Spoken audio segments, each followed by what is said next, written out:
Hello friends, SH classes में आपका स्वागत है। हम बात कर रहे थे विज्ञान की श्रृंखला को आगे बढ़ाते हुए आहार नाल की बात करी थी, क्योंकि पाचन तंत्र का एक हिस्सा है और आहार नाल को हम पूरा कर चुके हैं। आज बात करेंगे हम पाचन ग्रंथियों की और पाचन कैसे कैसे होता है, उसके बीच में भोजन। ये बड़ा एक लंबा टॉपिक है जिसको थोड़ा थोड़ा डिस्कस किया जाएगा। मैं वीडियो की शुरुआत करूं उससे पहले मैं आप लोगों से बताना चाहता हूं कि आप इस वीडियो को स्टार्ट करने से पहले हमारी लास्ट वीडियो को देखिएगा, जिसका लिंक आपको डिस्क्रिप्शन में मिल जाएगा। और हाँ, इस वीडियो को भी आप लोग डाउनलोड मत करिएगा, क्योंकि मैं आप लोगों के सामने लाइव आऊँ, इसके लिए आपको इतना करना होगा। आप वीडियो को डाउनलोड किए बिना ही देखिएगा और नोट्स बनाइएगा, बराबर रिवाइज करते रहिएगा। तो आज की कहानी की शुरुआत करते हुए आहार नाल की हम लोग बात खत्म कर चुके हैं। अब बात आती है पाचन की। पाचन की बात आती है, लेकिन पहला सवाल बनता है पाचन होता किसका है? तो पाचन होता है भोजन का। भोजन, इसके दो भाग हैं भोजन के। अगर देखा जाए तो हम जो भोजन खाते हैं, एक उसका होता है मुख्य घटक। भोजन खा रहे हैं, किस लिए खा रहे हैं? भोजन का मुख्य घटक। तो पहले नंबर पे भोजन का जो मुख्य घटक होता है वो कार्बोहाइड्रेट होता है। कार्बोहाइड्रेट। दूसरे नंबर पे जो भोजन का मुख्य घटक होता है वो प्रोटीन होता है। और तीसरे नंबर पे जो होता है इसका मुख्य घटक वो होता है वसा। वसा यानी लिपिड। वसा यानी लिपिड। लिपिड। उसी प्रकार से जो इसका गौण घटक या फिर अन्य घटक होता है, मतलब कि मुख्य नहीं होता, अन्य घटक जो होता है यह मुख्य नहीं होता। इसमें हम पहले नंबर पे जो लेते हैं वो लेते हैं सबसे पहले विटामिन को, या फिर विटामिन्स। दूसरे नंबर पे जो हम लेते हैं वो खनिज को लेते हैं, खनिज को। और तीसरे नंबर पे भाई पानी, वाटर। ये मुख्य घटक होते हैं और ये अन्य घटक होते हैं। वन बाय वन सबके विषय में चर्चा करनी है, एक एक करके। सबसे पहले हम कार्बोहाइड्रेट की बात करेंगे कि आखिर कार्बोहाइड्रेट क्या है, कैसे है, क्या होता है।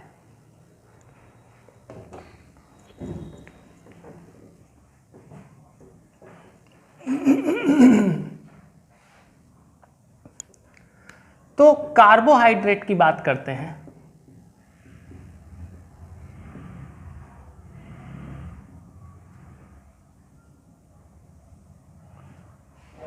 कार्बोहाइड्रेट, वैसे तो इसको पहले शर्करा बोला जाता था, शर्करा। पहले इसको शर्करा, अब नहीं बोलते हैं, लेकिन पहले बोल देते थे शर्करा, इसको हम कह देते थे, बट अब नहीं कहते हैं। कार्बोहाइड्रेट, कार्बोहाइड्रेट कई प्रकार से होता है। आप मान के चलिए, जिस प्रकार हम कोई मकान बनाते हैं और मकान बनाने के लिए हमको ईंट की आवश्यकता होती है, बहुत सारी ईंटों से मिलकर एक मकान होता है। यानी अगर उस मकान को तोड़ा जाए तो उस मकान को तोड़ना तब तक नहीं माना जाता जब तक हम उसकी एक एक ईंट को अलग ना कर दें। उसी प्रकार से जो हम खाना खा रहे हैं उसमें कार्बोहाइड्रेट मिल रहा है। उस कार्बोहाइड्रेट का पाचन तब होता है जब उसको उसकी मूल इकाई में तोड़ देते हैं, और उसकी मूल इकाई होती है ग्लूकोज। जो कार्बोहाइड्रेट हमने खाने से लिया उसकी मूल इकाई ग्लूकोज। और आप लोग अच्छे से जानते हैं भाई, ग्लूकोज मीठा होता है, यानी इसका बेसिक यूनिट है। कार्बोहाइड्रेट का बेसिक यूनिट ग्लूकोज होता है, और कार्बोहाइड्रेट को ग्लूकोज में तोड़ देना कार्बोहाइड्रेट का पाचन कहलाता है। जो कार्बोहाइड्रेट का पाचन होता है वो तब होता है जब कार्बोहाइड्रेट को ग्लूकोज में तोड़ दिया जाता है। तो कार्बोहाइड्रेट जो है वो 3 प्रकार का होता है। भाई किस किस में कैसे मिल रहा है? 3 प्रकार का कार्बोहाइड्रेट होता है। कौन सा होता है? पहले नंबर पे जो हम कार्बोहाइड्रेट मानते हैं उसको मानते हैं हम पॉलीसैकेराइड, मोनोसैकेराइड मानते हैं। मोनोसैकेराइड, पॉली नहीं।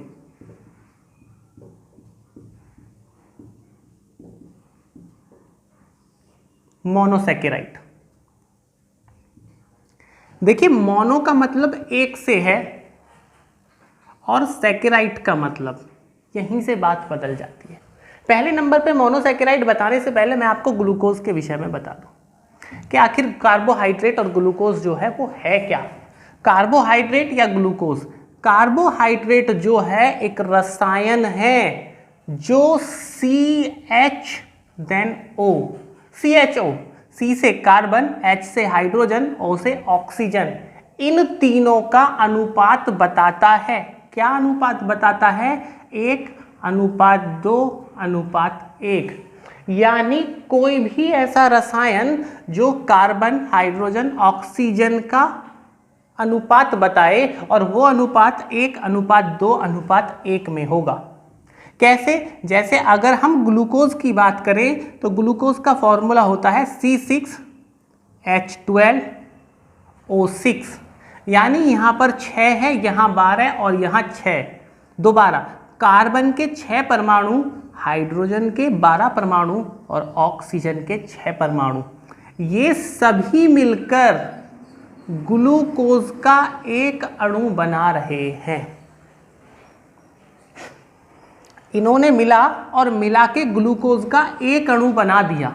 यही रसायन है जो कार्बोहाइड्रेट के रूप में जाना जाता है। क्योंकि बात ग्लूकोज की, अगर ये एक परमाणु है तो अलग प्रकार का कार्बोहाइड्रेट है, अगर 2 हैं तो अलग प्रकार का कार्बोहाइड्रेट है, और 2 से 3 है या फिर हजारों हैं तो अलग प्रकार का कार्बोहाइड्रेट है। लेकिन अगर अनुपात यही चल रहा है तो वो कार्बोहाइड्रेट है। अब जरूरी नहीं है कि इसी प्रकार हो, इस संख्या को इस संख्या के बीच में अनुपात दुगने का होना चाहिए। मतलब अगर आप 2 की गुणा कर दें तो भी, यहाँ 12, यहाँ 24 और यहाँ 12, मतलब अनुपात सेम हुआ। ये वाला इसका दुगना हो और इसका भी, ये कंडीशन होनी चाहिए। 12 6 का दुगना है और इधर भी दुगना है, यानी 1 2 और फिर 1, 2 जो है 1 का दुगना है और इस 1 का भी दुगना है।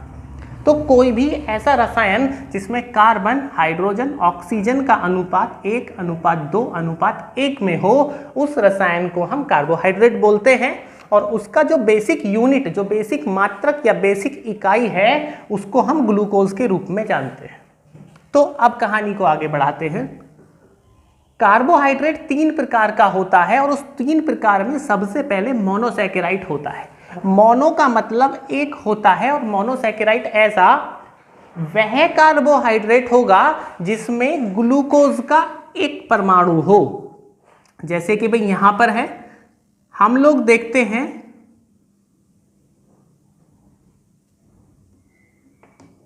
C6H12O6, ये मिलकर ग्लूकोज का एक अणु बना रहा है।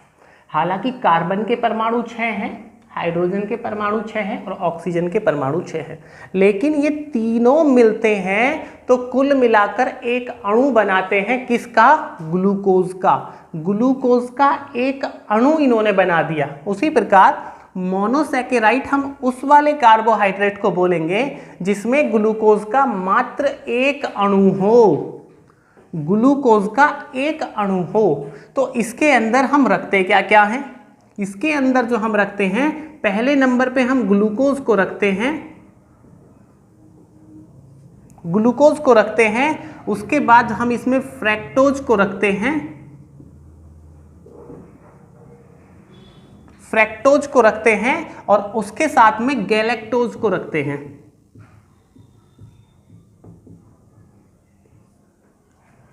ग्लूकोज, फ्रैक्टोज और गैलेक्टोज ये वो कार्बोहाइड्रेट हैं जिसमें ग्लूकोज का मात्र एक अणु होगा।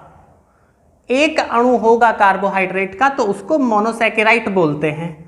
भाई ग्लूकोज जो हमको मिलती है डायरेक्ट, वो अंगूर में मिलती है, ग्रेप्स शुगर अंगूर में, और ये दोनों जो मिलती है फ्रैक्टोज और गैलेक्टोज जो मिलती है, ये वाली जो मिलती है हमारी, ये मिलती है हमको भाई फलों में, जो फल होते हैं, और शहद में, फल और शहद। फ्रैक्टोज और गैलेक्टोज फल में और शहद में मिलेगा। उसके बाद मोनोसैकेराइड के बाद जो अगला हमारा आता है वो आता है हमारा डाइसैकेराइड।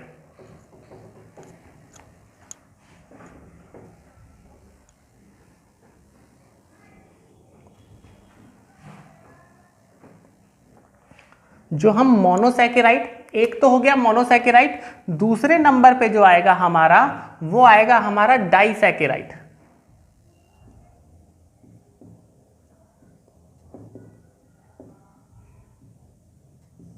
डाइसैकेराइड, देखिए डाई का मतलब ही दो से होता है, तो इसका मतलब ये होता है कि डाइसैकेराइड कार्बोहाइड्रेट का एक ऐसा प्रकार हो गया जिसमें ग्लूकोज के दो अणु हो। मोनोसैकेराइड में ग्लूकोज का एक अणु था जिसमें हमने फ्रैक्टोज, ग्लूकोज और गैलेक्टोज को रखा है।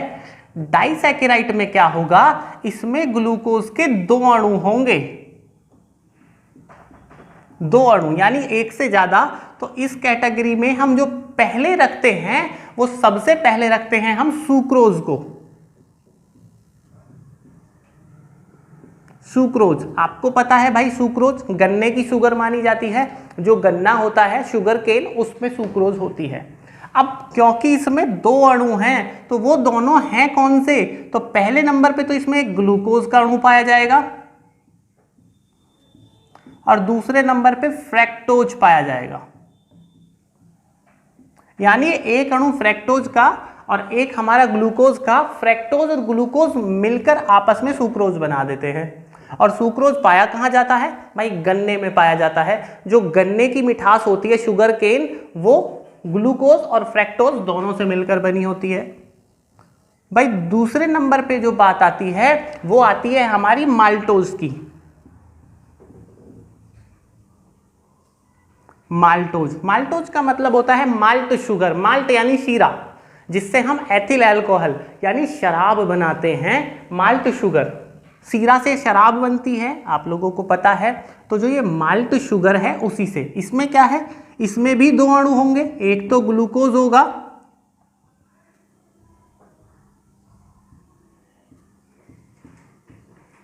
और दूसरा भी ग्लूकोज ही होगा। पहला ग्लूकोज हुआ, दूसरा भी ग्लूकोज ही होगा। उसके बाद जो तीसरे नंबर पे बात आती है, तीसरे नंबर पे, वो तीसरे नंबर की बात चलती है हमारी लैक्टोज की।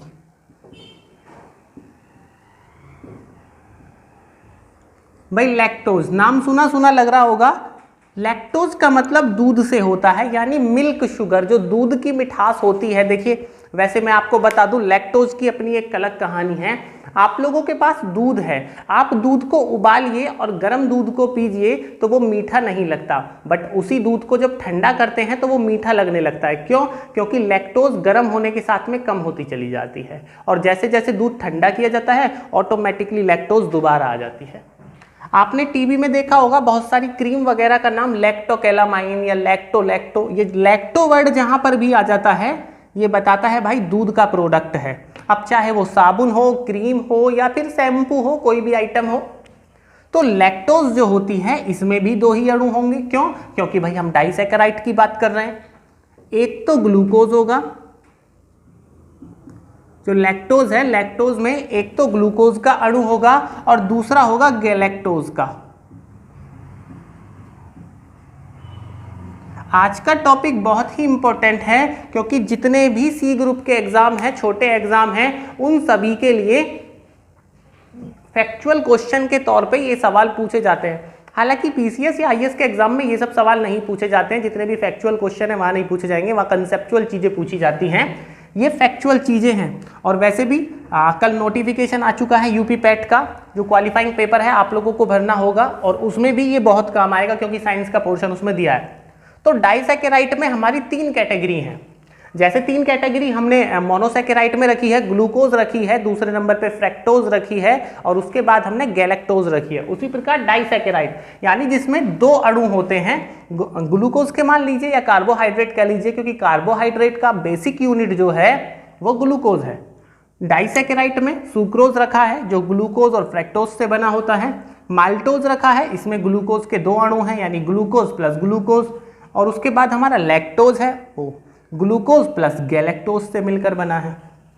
उसी प्रकार तीसरी कैटेगरी आती है, जो तीसरी कैटेगरी आती है हमारी, उसको हम बोलते हैं पॉलीसैकेराइड।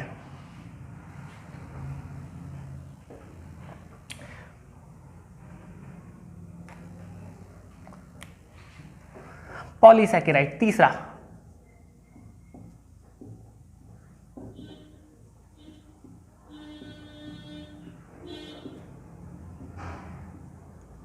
जो पॉलीसैकेराइड होता है, देखिए क्या होता है भाई पॉलीसैकेराइड, मोनोसैकेराइड यानी एक अणु, डाइसैकेराइड यानी दो अणु, पॉलीसैकेराइड यानी 3 या 3 से ज्यादा अणु, चाहे वो हजारों अणु हो। मतलब 3 और 3 से ज्यादा जितने भी अणु हो जाएंगे वो पॉलीसैकेराइड में आएंगे। और इस पॉलीसैकेराइड में जो सबसे पहले आता है वो स्टार्च आता है। स्टार्च का नाम आप लोगों ने बहुत सुना होगा, आलू में भी होता है। भाई आलू में स्टार्च निकालने का तरीका बताता हूं। आप एक आलू लीजिए, उसको बहुत छोटा छोटा बर्तन में काट लीजिए और थोड़ी देर के लिए छोड़ दीजिए। फिर आलू का एक एक टुकड़ा आप उठा लीजिए। आप देखेंगे बर्तन की जो तली होगी उस तली में सफ़ेद सफ़ेद एक मटेरियल होगा, जब जिसको आप हाथ से छुएंगे तो आपके हाथ लगने से वो पिघल जाएगा, यानी ऊष्मा से वो पिघल जाएगा। वही स्टार्च होता है। जो सफ़ेद सफ़ेद आलू काट के बर्तन में आ जाता है वही स्टार्च होता है। तो जो स्टार्च होता है वो होता क्या है एक्चुअल में? पहले नंबर पे स्टार्च है, कार्बोहाइड्रेट का ही एक प्रकार है, यानी पॉलीसैकेराइड, जिसमें 3 या 3 से ज्यादा अणु, 3 या ज्यादा जिसमें अणु होंगे कार्बोहाइड्रेट के, उसको ही हम स्टार्च की कैटेगरी में, पॉलीसैकेराइड की कैटेगरी में मानते हैं। और इस पॉलीसैकेराइड में जो जो आता है वो स्टार्च होता है। स्टार्च होता क्या है? ये पौधे का भोजन होता है। पौधे का भोजन कैसा? संग्रहित भोजन।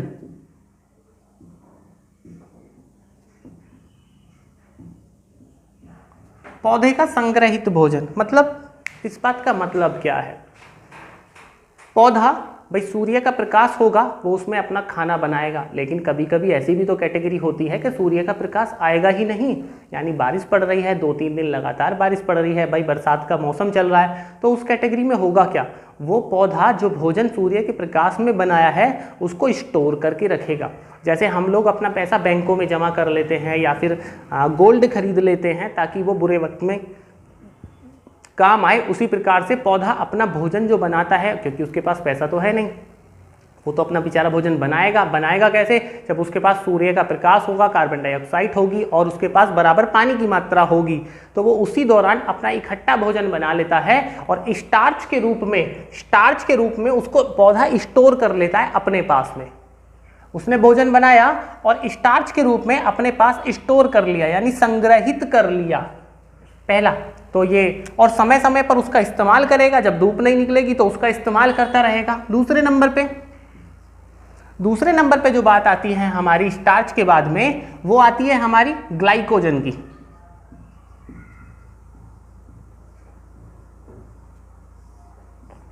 ग्लाइकोजन की बात आती है। जैसे स्टार्च हमारा पौधे का संग्रहित भोजन है, उसी प्रकार से जो ग्लाइकोजन है वो जंतु का है।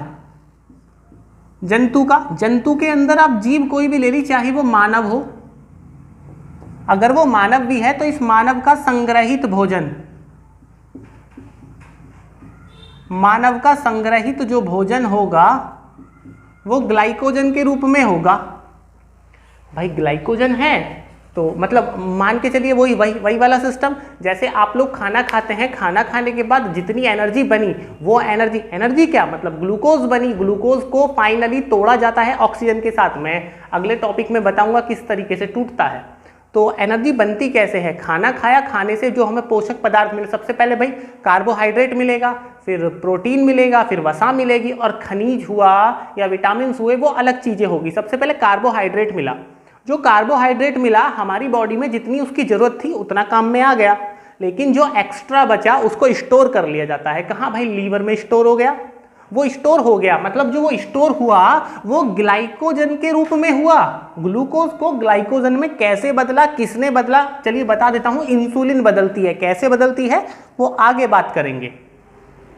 मानव ने खाना खाया, खाना खा के जो कार्बोहाइड्रेट मिला उसको, उस कार्बोहाइड्रेट में जितनी उसकी आवश्यकता थी उतनी के हिसाब से शरीर में ऊर्जा बन गई, लेकिन जो एक्स्ट्रा कार्बोहाइड्रेट था उसको ग्लाइकोजन बनाया और उसके शरीर में, लीवर में स्टोर हो जाता है, शरीर में वो स्टोर हो गया, ताकि बुरे वक्त में, बुरा वक्त कब? जब मनुष्य को खाना नहीं मिलता, भाई कोई मोटरसाइकिल हुआ, उसका पेट्रोल अचानक खत्म हो जाए तो गाड़ी बंद हो जाती है, चल नहीं पाती। वो कब चलती है? जब उसको हम चोक में लगाते हैं, यानी जो रिजर्व में रखते हैं स्टोर में, उसमें लगा के हम थोड़ा बहुत उसको चला पाते हैं।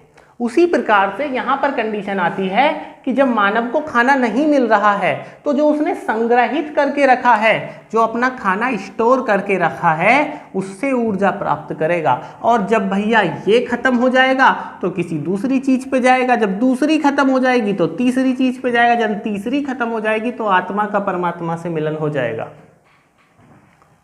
कैसे होगा, क्या होगा, उसकी बात अभी थोड़ी देर बात करेंगे, अभी यहीं देखते हैं। तो ग्लाइकोजन की बात आ गई, उसने अपना भोजन इकट्ठा करके रख लिया। जंतु में कोई भी जीव हो, कोई भी जीव हो जो चलता फिरता, भाई जो जीव सजीव जो आप लोग जानते हो उसकी बात कर रहा हूं। तीसरे नंबर की जो बात आती है वो आती है भैया सेल्यूलोज की।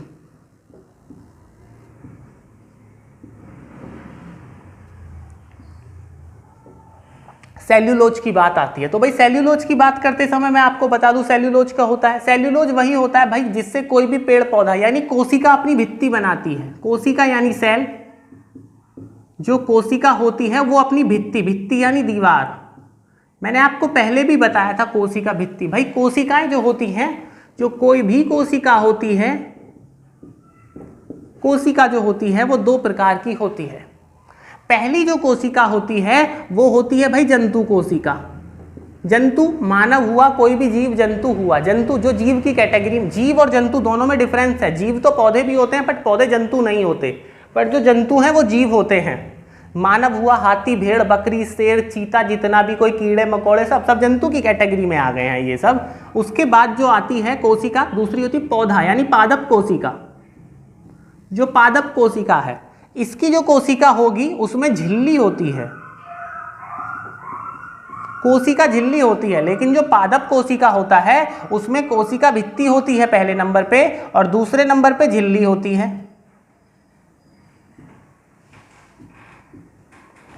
और एग्जाम्पल मैंने आपको कच्चे आम का दिया था, वैसे मौसम भी आम का ही चल रहा है। कच्चे आम का, अगर आप कच्चा आम हाथ में लेंगे और उसको दबाने का प्रयास करेंगे वो तो दबता नहीं है। क्यों? क्योंकि उसके अंदर भित्ति है, उसकी जो सेल है आम की छोटी छोटी, उनमें कोशिका भित्ति है। लेकिन अगर उसी आम को आप कार्बेट में या किसी भी तरीके से कोई भी ऊष्मा देकर पका दें, पकाने के बाद अगर उसको आप भींचेंगे तो वो आराम से दब जाएगा। क्यों दब जाएगा? क्योंकि उसकी कोशिका भित्ति अब समाप्त हो जाती है। कच्चे आम में है। उसी प्रकार आप ले लीजिए, कोई भी पौधा है, पौधा है छोटा, अगर मुलायम पौधा है तो आप उसको दबाएंगे टूट जाएगा। लेकिन अगर आप पेड़ को दबाएंगे तो वो दबता नहीं है। क्यों? क्योंकि उसमें कोशिका भित्ति होती है। वही कोशिका भित्ति वो सेल्यूलोज की बनी होती है। सारी सेल्यूलोज की नहीं होती, बट मोस्टली उसका भाग सेल्यूलोज का ही बना होता है। तो यहां तक की बात हो गई सेल्यूलोज। पॉलीसेकेराइड में 3 कैटेगरी आती हैं। पहले नंबर पे स्टार्च आता है जो कि पौधे का संग्रहित भोजन होता है। दूसरे नंबर पे ग्लाइकोजन आता है जो हमारा जंतु यानी मानव का संग्रहित भोजन होता है। तीसरे नंबर पे आता है जी सेल्यूलोज। अगर सेल्यूलोज की बात करें तो ये कोशिका भित्ति बनाता है पौधे के अंदर। ठीक है, इसके अलावा एक और बात करते हैं। देखिए ये बात होगी कि ये मोस्टली जो हैं शुगर वाली कैटेगरी आ गई, क्योंकि सब में फाइनली एक दूसरे में बदलने के बाद, क्योंकि कार्बोहाइड्रेट है तो कार्बोहाइड्रेट का जब भी पाचन होगा वो हमारा शुगर लेवल बढ़ा देगा। उसमें कहीं ना कहीं एक मिठास होगी, और मिठास का एक नुकसान होता है। शरीर को जितनी मिठास की आवश्यकता है यानी ग्लूकोज की आवश्यकता है, मैंने पिछली क्लास में बात करी थी, मानव को भूख लगती है, कब लगती है? वैसे तो इसके बहुत सारे सिद्धांत हैं, अलग अलग कैटेगरी में भूख लगती है, लेकिन एक बेसिक बात अगर देखें तो जब उसके ब्लड में ग्लूकोज की मात्रा कम हो जाती है तो भूख लगती है। यानी उसके ब्लड में ग्लूकोज का जो स्तर है वो बराबर रहना चाहिए। कितना? 100 ग्राम ग्लूकोज 100 ml ब्लड में होनी चाहिए। अगर उससे कम होगी तो मानव को भूख लगेगी। भूख के संकेत माइंड दें, कैसे दें, वो अलग अलग कैटेगरी है, माइंड पर चर्चा करेंगे पढ़ाते समय। कहानी है कि अगर 100 ग्राम से ज़्यादा ग्लूकोज ब्लड में आ जाएगी तो उस कैटेगरी में क्या होगा, हमारा ब्लड गाढ़ा हो जाएगा, हमारे हार्ट को ज़्यादा काम करना होगा। और जब हार्ट ज़्यादा काम करेगा ना तो व्यक्ति की आयु कम हो जाती है, यानी हार्ट अटैक भी हो सकता है, हार्ट फेल भी हो सकता है, कम हो सकता है। आप ऐसे मान के चलिए कि एक व्यक्ति है, वो 10 किलो गेहूँ ले जा सकता है, आप उसके ऊपर 10 बोरी रख दीजिए गेहूँ की तो फिर वो दब के मर जाएगा। उसी प्रकार से है। तो ज़्यादा हमारे शरीर में कार्बोहाइड्रेट ना पहुँचे उसको कंट्रोल किया जाता है, और जहाँ कंट्रोल नहीं हो पाता उन लोगों को बीमारी हो जाती है। तो बीमारी होने के दौरान वो लोग शुगर फ्री आइटम इस्तेमाल करते हैं। शुगर फ्री, आप लोगों ने सुना होगा भाई शुगर फ्री की गोलियां आती हैं वगैरह वगैरह वगैरह, बहुत सारा आइटम आता है शुगर फ्री। शुगर फ्री का आखिर मतलब क्या होता है भाई? शुगर फ्री मीठा तो है तो फ्री कैसे? उनकी बात है, बहुत उन्होंने टेक्निक इस्तेमाल करके, और यहाँ पर नाम बहुत मतलब बहुत माइंड का इस्तेमाल करके उन्होंने नाम यहाँ पर बदला है। कैसे बदला है? शुगर फ्री यानी शुगर से फ्री कर दिया, कार्बोहाइड्रेट नहीं है। शायद ये बात आज पहली बार पता चलेगी आपको। शुगर फ्री के जितने भी आइटम होते हैं, चाहे गोलियां सही या कुछ भी सही, वो कार्बोहाइड्रेट नहीं होता, वो प्रोटीन होता है। प्रोटीन होता है क्यों? क्योंकि वो सैकरीन होता है, और सैकरीन एक प्रोटीन है ना कि कार्बोहाइड्रेट। सैकरीन एकमात्र ऐसा प्रोटीन है जो भैया मीठा होता है। सैकरीन ऐसा प्रोटीन है जो बहुत मीठा होता है, उसमें कार्बोहाइड्रेट नहीं है, तो वो हमारे डायबिटिक पेशेंट जो होते हैं उनको नुकसान नहीं पहुंचाता। और इसी के तहत हमारा जो कार्बोहाइड्रेट वाला पोर्शन है वो समाप्त है। अगली वीडियो में जो आपसे बात करेंगे वो प्रोटीन और वसा की करेंगे। लेकिन मैं आपसे फिर बोलूं, वीडियो को शेयर करिएगा ज़्यादा से ज़्यादा और डाउनलोड मत करिएगा। Thank you.